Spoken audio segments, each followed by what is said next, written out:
Il est 6h27, Sud Radio et vous, la première semaine d'école, ça y est, s'achève. Ce matin, on s'intéresse à vos droits et en matière de scolarité. C'est pas toujours facile de s'y retrouver quand on est parent divorcé. Les désaccords peuvent être nombreux.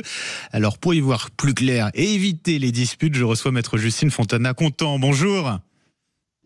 Bonjour Benjamin. Et merci d'être avec nous ce matin. Vous êtes avocate spécialisée en droit des familles et des successions au barreau de Montpellier.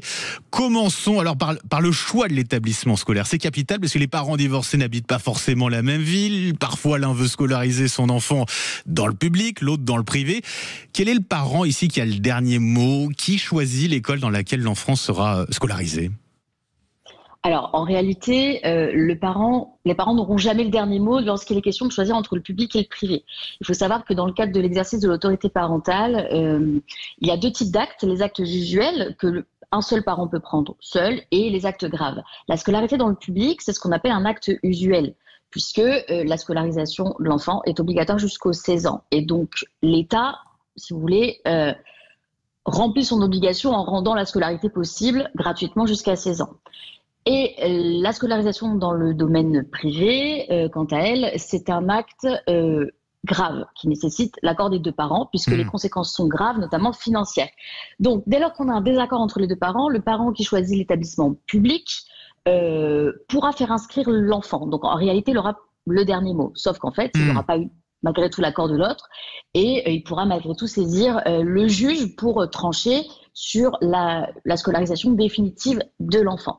Et bien évidemment, le parent qui souhaite scolariser l'enfant en école privée devra nécessairement avoir l'accord du juge en cas de désaccord avec l'autre parent. D'accord. La scolarité, elle engendre par ailleurs un certain nombre de frais. Alors la cantine, les sorties scolaires, on connaît, l'achat du matériel scolaire. Comment sait-on dans ce cas-là qui doit payer quoi, maître ?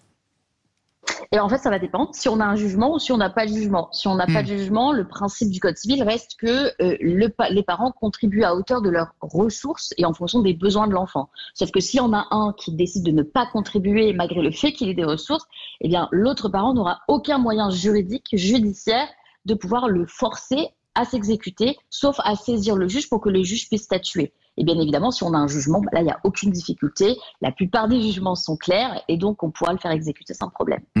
Alors, les parents divorcés ont des droits, ils ont des devoirs par rapport à la scolarité de leur enfant, mais l'école a-t-elle, elle aussi, des devoirs à l'égard de ses parents divorcés ? Alors absolument, l'école a des devoirs, les établissements scolaires ont des devoirs, ont des obligations, mais là encore, tout va dépendre de savoir si les deux parents bénéficient tous les deux de l'autorité parentale conjointe ou si l'un des parents a l'autorité parentale exclusive. Alors, en termes de dispensation d'une information, l'école a l'obligation de dispenser les informations relatives aux enfants, aux deux parents, et même si l'un n'a plus l'autorité parentale sur l'enfant. Donc ça va concerner le bulletin de notes, notamment les sorties scolaires, voilà, c'est ce genre de choses-là.